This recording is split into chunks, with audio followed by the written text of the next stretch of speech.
Well, good morning, everyone, and welcome here to the launch pad, or maybe good afternoon and evening, depending where you're joining us from. We are now just under T-minus 22 minutes and counting until launch of a RocketLab Electron rocket from Launch Complex 1B, the Mahia Peninsula in New Zealand. If it's your first time here, though, welcome. Here at TLP, it's our mission to inform and inspire the explorers of tomorrow because we believe that space is better together. We're glad to have you joining us here today. Rocket Lab's going to get underway here in just a minute, so we'll, of course, listen into mission control for an update. But we have, as always, wanted to point out, if you head on over to tlpnetwork.com or click the link in the description, that's where you can see today's detailed mission briefing about today's rocket, where it's launching from, and a bit more about the engines and everything for today's flight. We put out a mission briefing for every mission that's upcoming, and of course you can stay up to date on the latest upcoming launches with our TLP launch control. You can see up to 3 months out and whether launches are to be determined, pending, or confirmed there today. Of course, it also is launch day, which means you can get 10% off everything over on the shop. So definitely can. Ooh, that's the wrong one. That's the one we wanted. Definitely take a moment, check that out. Global shipping is available. Use promo code LaunchDay. Gets 10% off there. And the last thing, kind of leaked it there. We are super excited. We've been talking about it this week. Lunex 1, our mission to the moon. We hope you will join us. Consider sending your name. You're able to head on over to the website and submit your name to be included on board our payload for free. Consider sending a photo or a video. This is going to be a quick one here tonight as we count down towards liftoff now, just over 20 minutes and counting. Great to see so many of you joining us here this morning. It's a very early morning for the ones of us over here on the North American side of the planet. A nice early start to your day if you're in the UK or Europe, and we're glad to have you here. We got Uncle Yukon in Washington State, Mark's in the UK, Indy's in Israel, we got Blayton in Australia, Micah's in Australia, we got Bobby in Florida, Durr is in Germany, Ryan's in New Mexico, Ollie's in the UK as well, got Atlanta, Utah, Belgium, St. Augustine, Florida, Pennsylvania, France. Great to have you all with us this morning. As always, if you guys have questions, you can send those in the chat by tagging us at the Launchpad, and we'll work on answering those live as we continue through today's count to the best of our ability. Just make sure you're doing that tag. But if it's your first time here, make sure you engage that subscribe button so you never miss another live launch coverage, docking, undocking, or return to Earth. And also consider following us over on our Launchpad News channel. That's where our TLP news updates, video news updates come out, as well as our exclusive one-on-one interviews and some upcoming factory tours that we're working on organizing here in the near future as well. It is coming up to the end of March, but getting ready for a very busy April full of some exciting launches. We've got Starship, the second last Delta IV Heavy. We've got the Axiom 2 mission in May. We've got tons of Starlinks coming up and a number of other flights from Firefly and different companies as well. And we'll be, of course, bringing you live coverage of all of those. Of course, kicking off the month, the announcement of the Artemis 2 crew. We'll hope you'll join us for the live coverage of that. But today you're joining us for our live launch coverage of today's Electron flight. The beat goes on, launching out of New Zealand just a few days after their last launch out of Wallops. This launch here today is Rocket Lab's third launch of this year, the first launch out of New Zealand for Rocket Lab, and will be going for their 44th launch in total. We'll check here. Sorry, correction. 44th launch of all companies this year.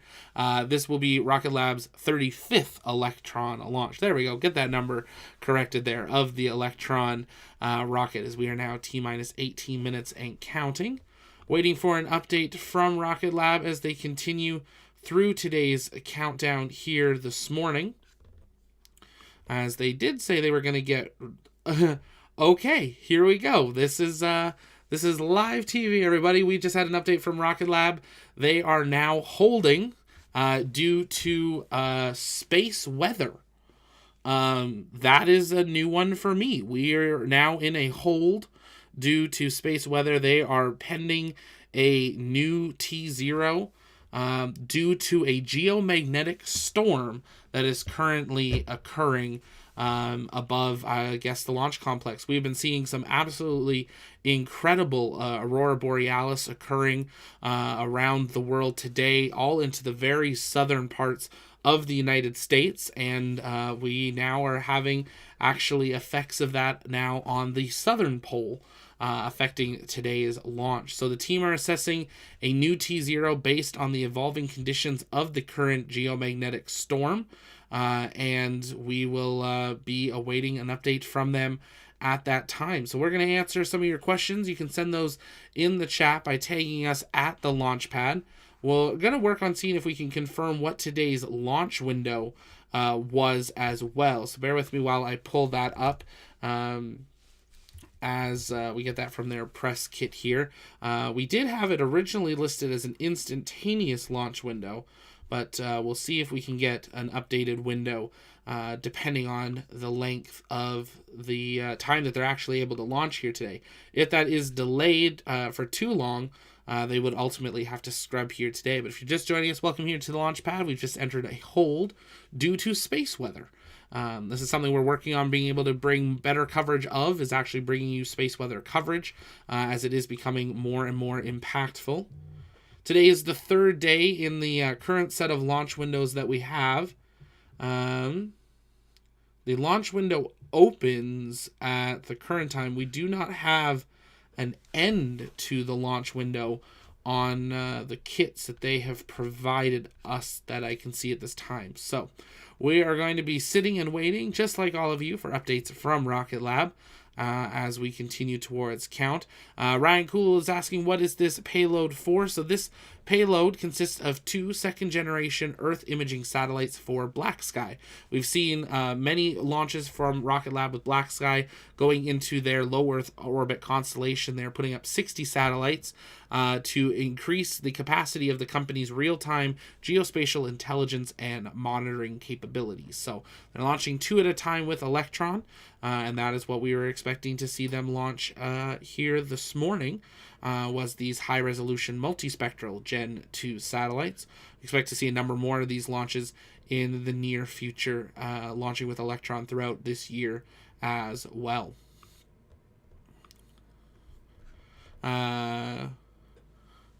Gerald's asking, what did you think of the Terran 1 launch? I think it was absolutely fantastic. It was a really exciting day. Glad to see Terran 1 off the pad. Ultimately didn't end the way we fully would have loved, but it was definitely a historic first. Got through many of the major first milestones, and next time they'll try it again and hopefully be able to actually get into orbit. It's extremely rare to have a successful flight on your first real-world launch, so we'll have to see how they go on round 2. But thanks for sending that in. Helen, the orbits are amazing. Joseph, don't these storms last for hours, if not days? They absolutely can. So depending on the strength of a storm, they can last for hours or days, depending. So they're going to be evaluating based on that. And I wouldn't be surprised if we get an update from RocketLab here in the near future.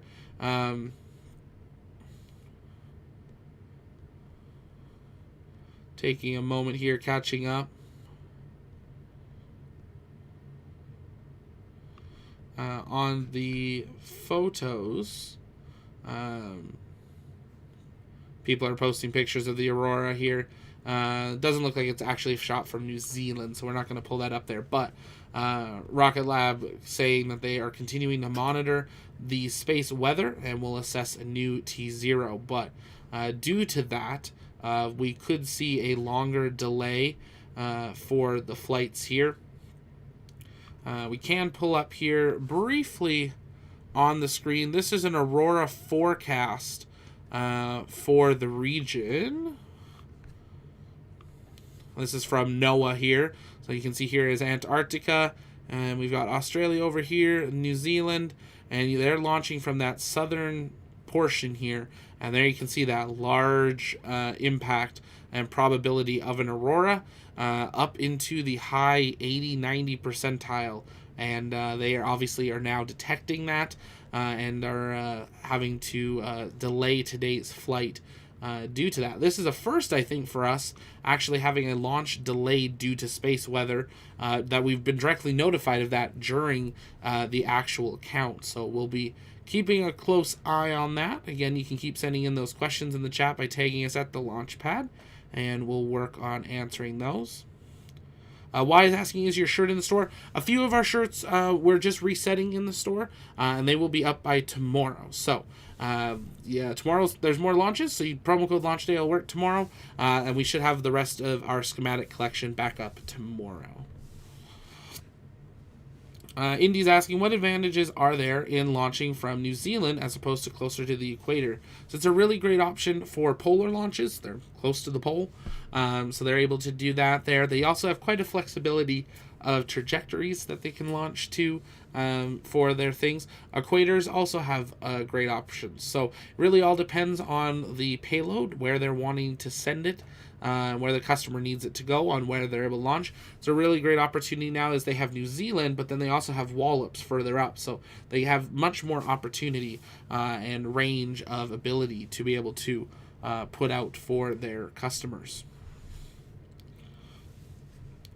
Kojak's asking, I wonder how this storm is affecting the ISS or other satellites. So there was actually some tests, there was some launches with scientific tests earlier today, or yesterday now. If you joined us, we watched as they were testing some studies on the Aurora, and that is to help us understand how the ISS and other vehicles are affected, as well as our atmosphere. So we're still learning a lot of that. If for any reason the ISS crew needed to take shelter, they do have procedures to do that, but it has to be a very large storm for them to be able to do that. But for how large the Aurora forecast is and how far south we've seen them in the northern hemisphere, it is quite a magnetic storm that is hitting, but it's getting some absolutely beautiful Aurora Borealis all throughout today.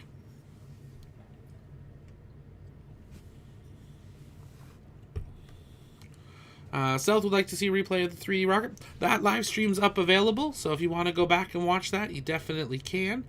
We leave all of our launches up, so you guys can always catch a replay if you missed it live, or go back and rewatch if you enjoyed seeing a launch specifically, or want to watch it in slow motion. You can always do that on the channel there.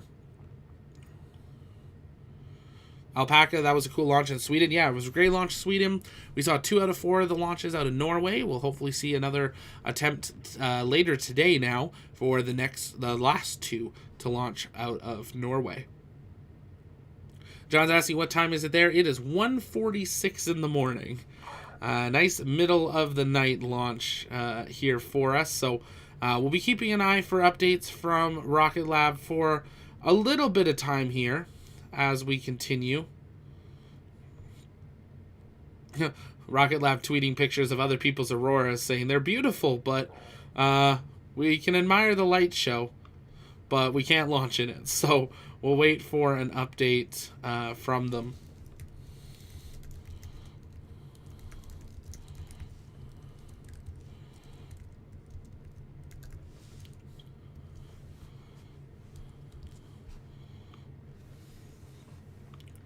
Great to have you guys joining us here in the middle of the night. Take a moment, let us know where in the world you're watching from or what time it is.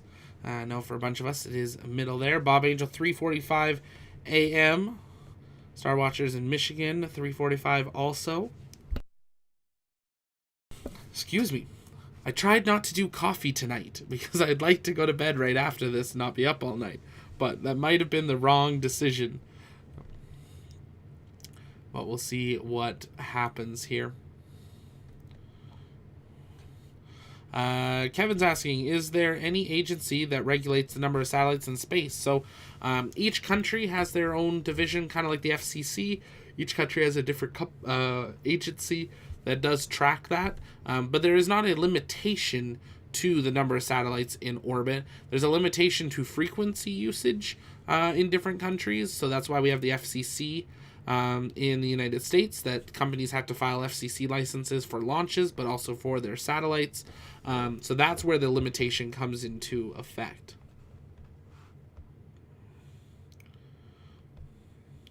We got B is in Italy, 8:47 in the morning. Coley is in Northern Wales in the UK, 7:46. And the right next comment, Fairmate, 7:15 p.m. in Australia there. We've got Llamas, South Australia, 6:15 p.m. MFG, 2:48 a.m. Friday in Chicago. Roy's in Sydney, Australia, where it's 6:48 p.m. I always found that interesting how you guys have so many time zones. We were actually talking about that in our Discord earlier this morning while we were waiting for the stream to get underway. We're glad to have you guys joining us here as we await an update from Rocket Lab on when their next attempt, if they will be able to have another attempt for flight here today. But you guys can keep sending in your comments and questions in the chat while we continue. We may take a quick commentary break, come back when we have more updates as we await. We are trying to confirm with Rocket Lab what their launch window actually is today, so that we actually have an idea of how long they'd actually be able to hold for it. We did have it originally listed as an instantaneous launch window, but at this time, it is something that is unconfirmed. And obviously, if they are delaying, they are able to have a non-instantaneous launch window. So we are keeping a closer eye on that timeline.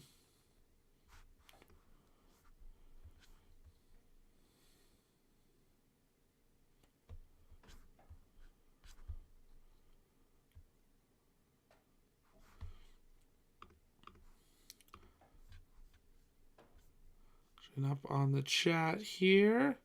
Awesome. Without seeing any more questions, we're going to take a quick commentary break here as we wait for an update for Rocket Lab. So stay with us right here on the launch pad as we continue in a hold due to space weather and are awaiting an update from Rocket Lab. Stay with us.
And if you're just joining us, welcome here to the launch pad. You're looking at a live view of Launch Complex 1B at New Zealand at the RocketLab space site. And we've just had an update from RocketLab. The space weather forecast is easing, and they have set a new T0 of 9:14 UTC, or 4:14 a.m. Eastern Time, which is, believe it or not, 5 minutes from now. We are waiting for an update from Mission Control, and we'll listen in. We're going to time sync our clocks with them. We're still seeing an hour on there, so I think they tweeted incorrectly. But they are at 1 hour, 6 minutes, 35 seconds. So we're going to time sync theirs. That makes a little more sense with them recycling their clock with the new updated time here. But we'll work on getting ours matched up with theirs here in just a moment. But it looks like we're going to have a little bit longer until launch here this morning. So stay with us as we continue to count down to launch.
at Rocket Lab's Mission Control Centre in Auckland, New Zealand, where we are counting down to the late evening liftoff of our 35th Electron launch, scheduled to take place in about 20 minutes from now.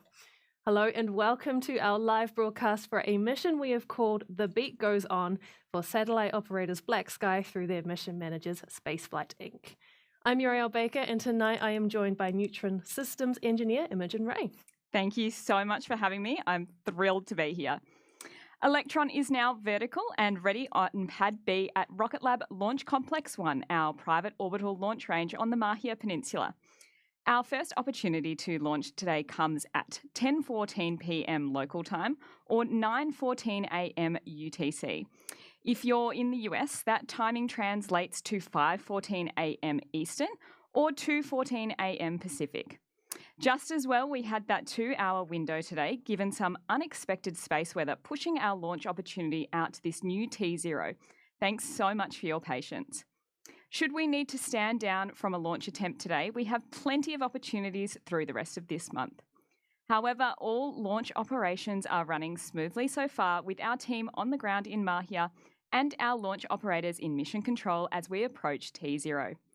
Today's launch concludes a series of missions we've flown on Electron for Black Sky and Spaceflight as the former builds out their Earth imaging constellation. I'll let Muriel take you through the details of this mission as well as the ones we've flown over the years. Thanks, Imogen. Today's launch is the 6th and final mission of a multi-launch deal between Rocket Lab and Spaceflight to deliver payloads to low Earth orbit for Black Sky, a real-time geospatial intelligence company. The Beat Goes On will launch on a southeastern trajectory from Launch Complex 1, carrying 2 of Black Sky's Gen 2 Earth-observing satellites to a 450-kilometre circular orbit, where they will join and connect with other satellites in the constellation. Powered by artificial intelligence, Black Sky uses its constellation to monitor activities and locations around the world to provide valuable insights to decision makers across government, commercial, and humanitarian industries. Rocket Lab has been the launch partner for many of the missions to deliver those satellites to orbit, having previously launched for them twice all the way back in 2019, and again on our 18th, 20th, 22nd, 23rd, and 25th Electron missions in the years since. Here's a little bit more about the capabilities of Black Sky's constellation.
Constellation has provided on-demand, real-time Earth observation data and satellite imagery for major world events such as the war in Ukraine, the earthquake in Turkey, and even Cyclone Gabriel, which severely impacted New Zealand and the communities surrounding Launch Complex 1.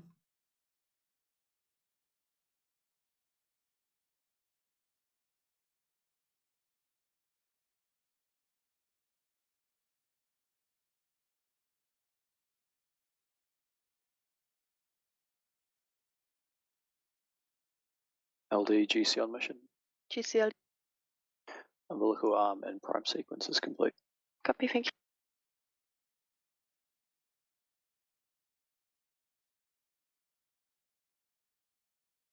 Now, Electron's focus is small satellites like the Black Sky pair we have on board today, but we're also excited to tell you a little bit more about what's happening with our newest launcher, Neutron.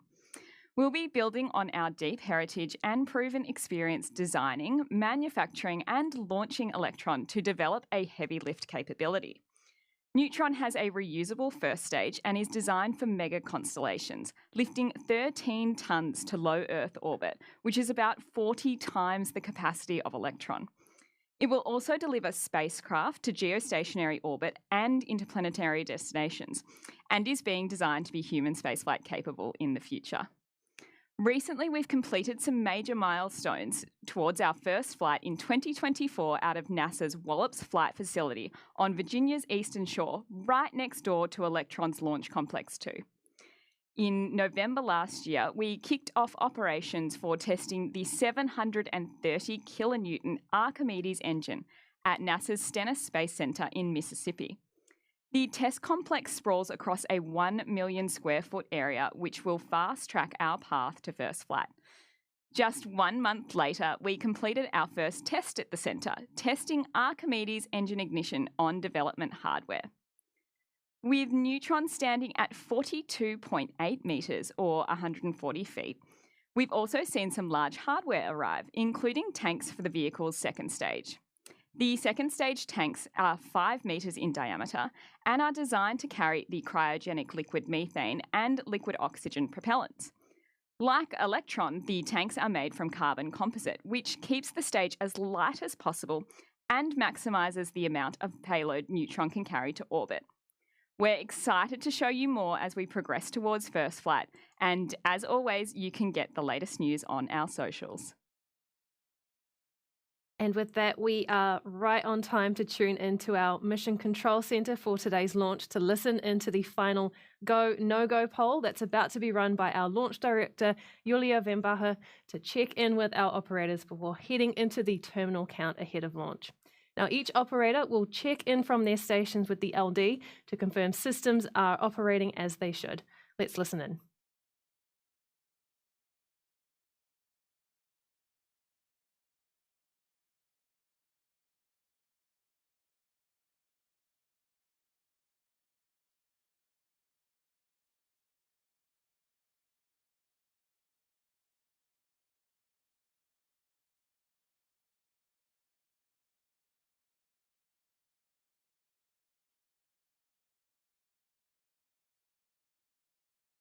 And to all operators, this is LD and mission code. We're proceeding now with the go, no-go sequence.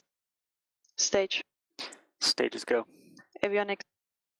Avionics is go. GNC. GNC is go. Recon. Recon is go. T1.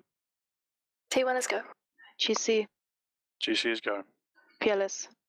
PLS is go. RSO. RSO is go. MET. MET is go. MM. MM is go. Recovery. Recovery is go. And LD sub. LD sub is go. The go, no-go sequence is complete. We are currently T-minus 11 minutes and 18 seconds in counting. We are go for terminal count at T-minus 10 minutes. From this time, the 3-word hold procedure is in effect.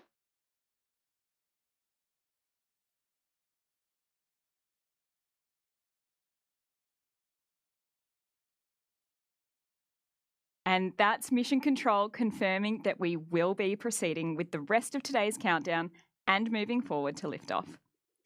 While today's mission is the last of a multi-launch deal for Black Sky, it is also possibly the beginning of a new phase of our recovery program to make Electron the world's first reusable small rocket.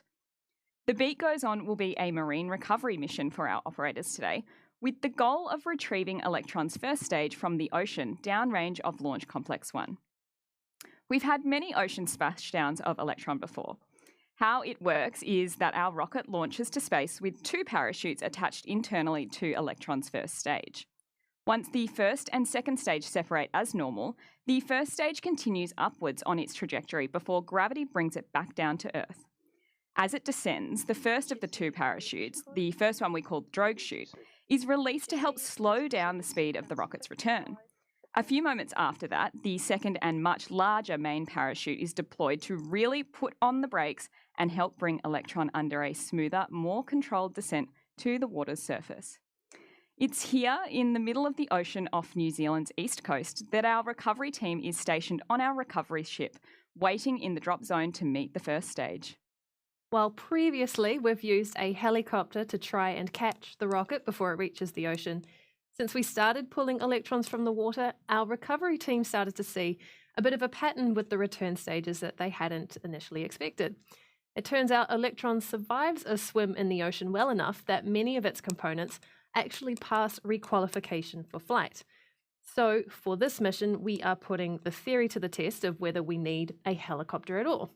We've added waterproofing modifications to the stage to protect some of the key bits we want to keep dry, and depending on how well ocean recovery performs this go-around, the results may convince the team to stick with marine recovery altogether. The benefit of that would mean not only big savings costs to our recovery and reusability R&D, but it would also open up more flexibility for our launch windows and take us from 50% of Electron missions being suited for recovery up to as high as 70% of our missions. Today, once this stage is pulled on board the recovery ship, our team will begin the flushing and preservation steps to remove salt water, prevent corrosion, and secure the stage for the return voyage to our factory, where it will be examined thoroughly to determine the next steps in our recovery and reusability program. Today's severe space weather may have impacted our ability to complete a planned ocean recovery, but we'll keep you posted on that through today's mission. Michael Daly, who is part of the reusability team, can explain this process in more detail.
Covers what we can expect from the secondary mission for today's Electron launch and the process as we take our next steps to make Electron the world's first reusable small rocket.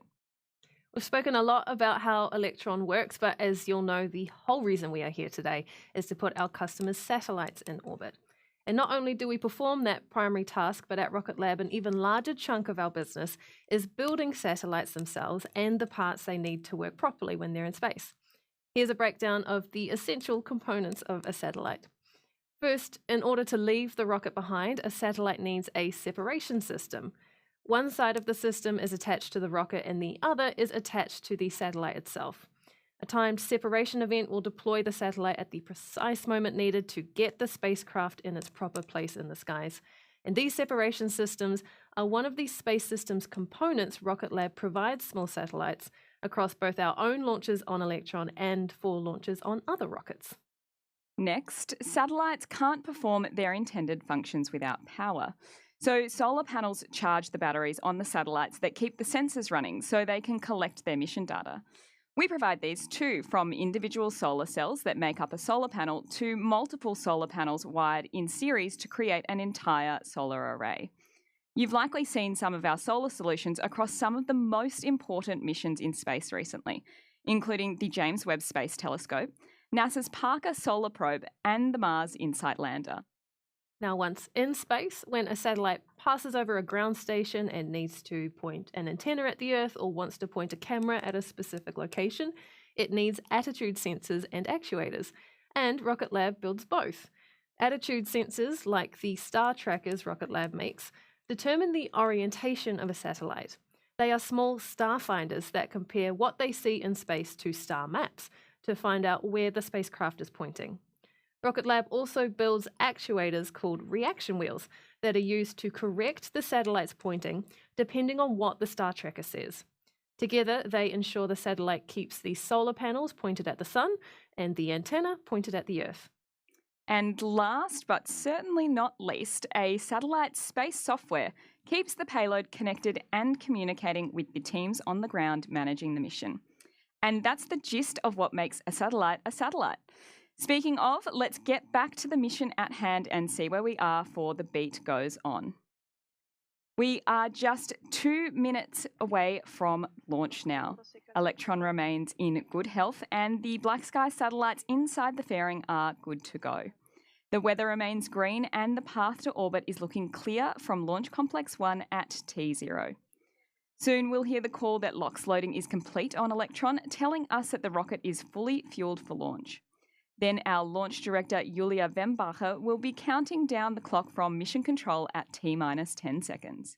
We're going to hand over now to mission control and we'll be back after liftoff to take you through the launch milestones.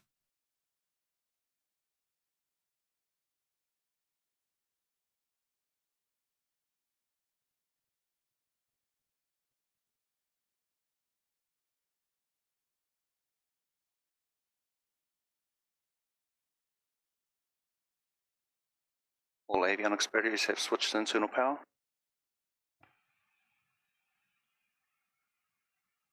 Ground power has been disabled. Vehicle is fully on internal power.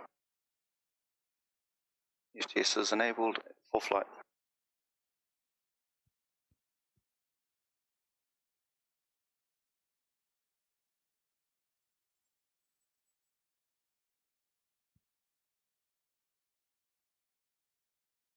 LOX load complete. System in recirculation.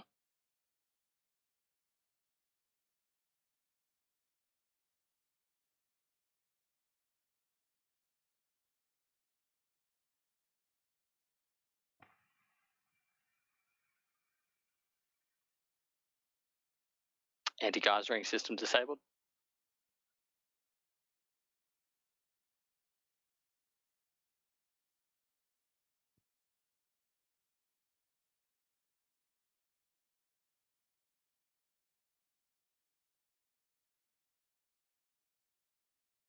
Stage 1 and Stage 2 are pressed for flight. High flow engine purge is enabled.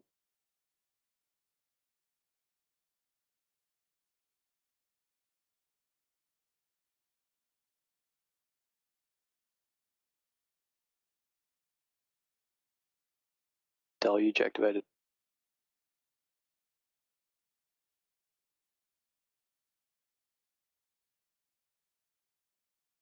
T-minus 20 seconds and counting.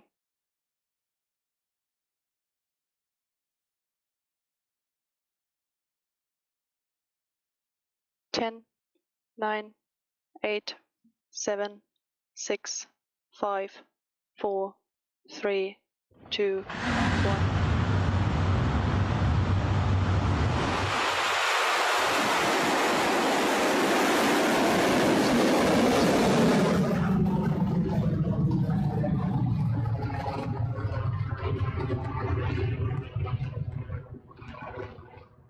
Beginning pitch over. Stage 1 propulsion is nominal.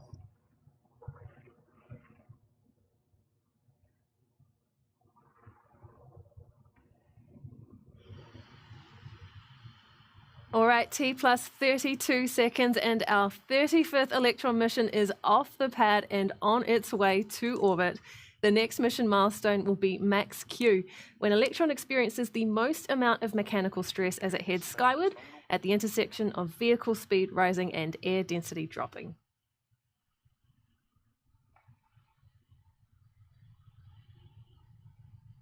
Electron is supersonic.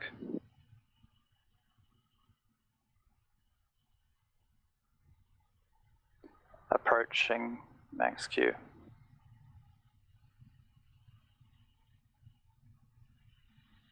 Past max Q.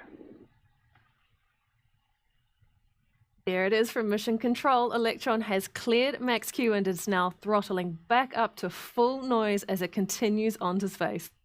We are currently traveling at a speed of 2,400 kilometers per hour and at an altitude of 22 kilometers as we approach the next mission milestones. 3 in quick succession this time. First, the 9 3D printed Rutherford engines will throttle down before shutting off completely. This is known as main engine cutoff, or MECO for short. Then we'll have separation of the first and second stages, followed quickly by ignition of the single vacuum-optimized Rutherford engine on Electron's second stage to carry us the rest of the way to orbit. When Electron's booster is on its way home to Earth, we will try and stick with the Stage 1 live camera feed for as long as we can so we can watch Electron's ocean recovery attempt unfold. But for now, it is back to Mission Control for those next 3 launch milestones. Entered burner to deck mode.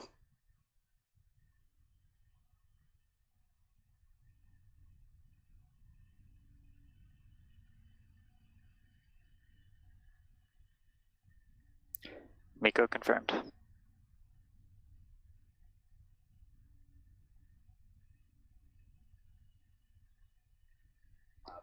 Stage 2 ignition successful. Stage 2 guidance nominal. Right on cue there with MECO stage separation and successful. ignition of the Stage 2 Rutherford engine. Next on the checklist is separating the rocket's fairing and jettisoning the nose cone that protects the payloads during flight. This middle of the night launch means it might be too dark to see the separation event on our screen, but keep an eye out anyway as we listen into Mission Control for the call out.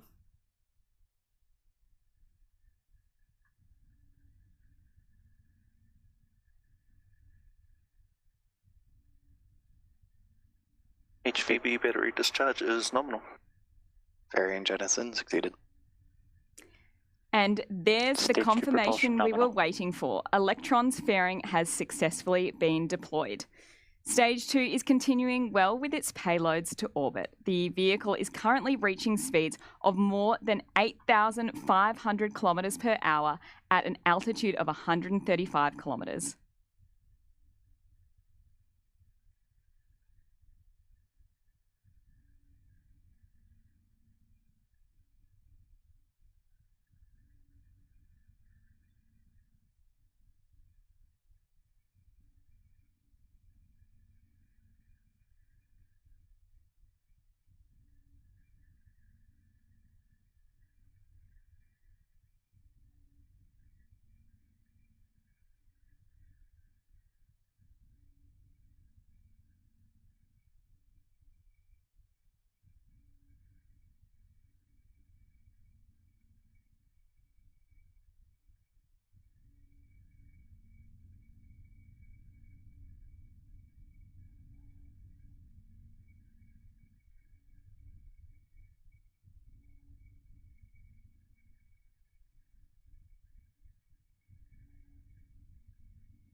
Stage 2 propulsion holding nominal.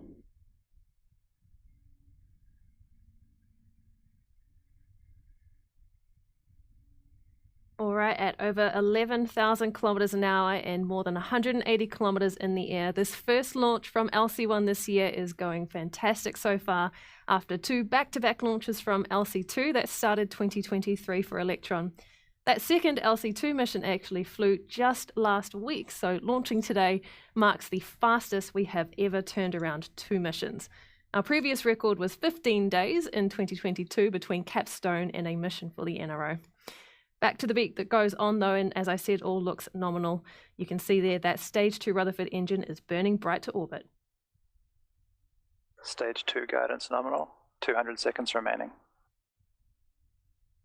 HVB battery discharge nominal, approaching hot swap in roughly 30 seconds.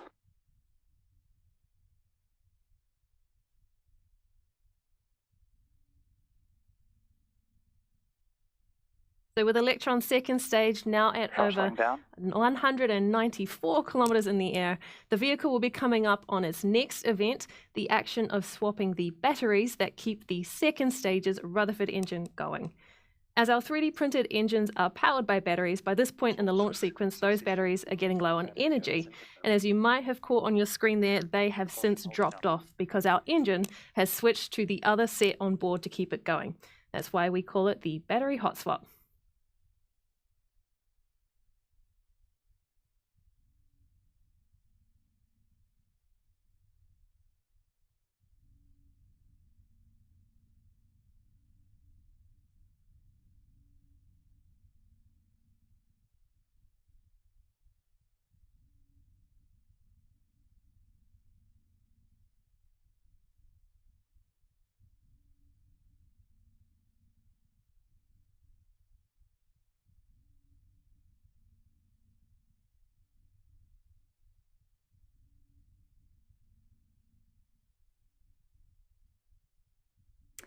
Electron Stage 2 continues on its way to orbit at an altitude of 198 kilometers and a velocity of 17,000, I should say, kilometers per hour.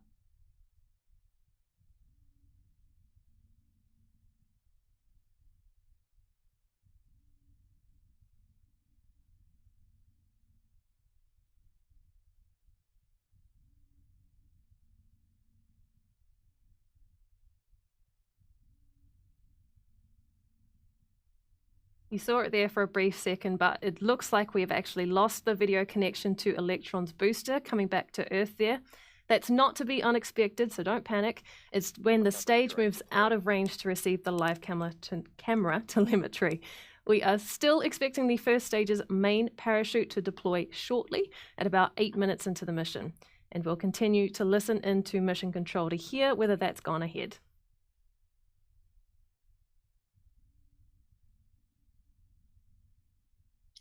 Stage 2 performance holding nominal. Main parachute deployed on recovery. We have just heard from mission control that that the main chute was successful. The Electron is now powering its way down to 158 meters per second ahead of the stage landing in the ocean.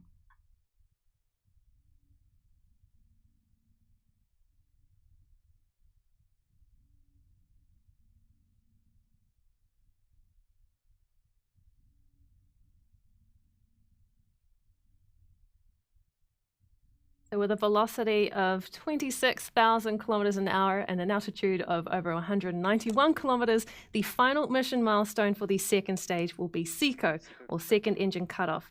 And that is when the Rutherford engine throttles down before shutting off just ahead of Electron's third stage, what we call the kick stage, separating and carrying on with the mission with Black Sky's payload. And as you just saw there on the screen, we have had that successful shutdown of that second stage. So it's now onward for our third stage to deploy those satellites to orbit.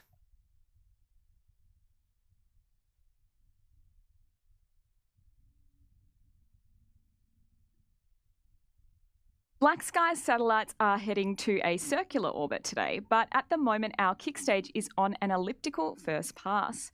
To get into the required circular orbit, we have a tiny engine on the kick stage called Curie that will course correct the mission by orienting the kick stage on the right trajectory for payload deployment. We won't have live video of this payload deployment for this mission, but we will be back to listen out for those final few calls from Mission Control, along with an animated view of the end of the mission to visualize what is happening up there in low Earth orbit. And there we go. If it's your first time here, welcome here to the launch pad. This was our live launch coverage of The Beat Goes On with Electron. A little delay there due to some space weather, but we were glad to see Electron get off the pad. The first launch out of New Zealand for Rocket Lab this year, their third launch of 2023 already, and they have had a recovery attempt here today, so they'll be looking to scoop that out of the water in the next little bit of time and bringing that back to see if they will forgo using helicopters and move on to exclusively using water recovery.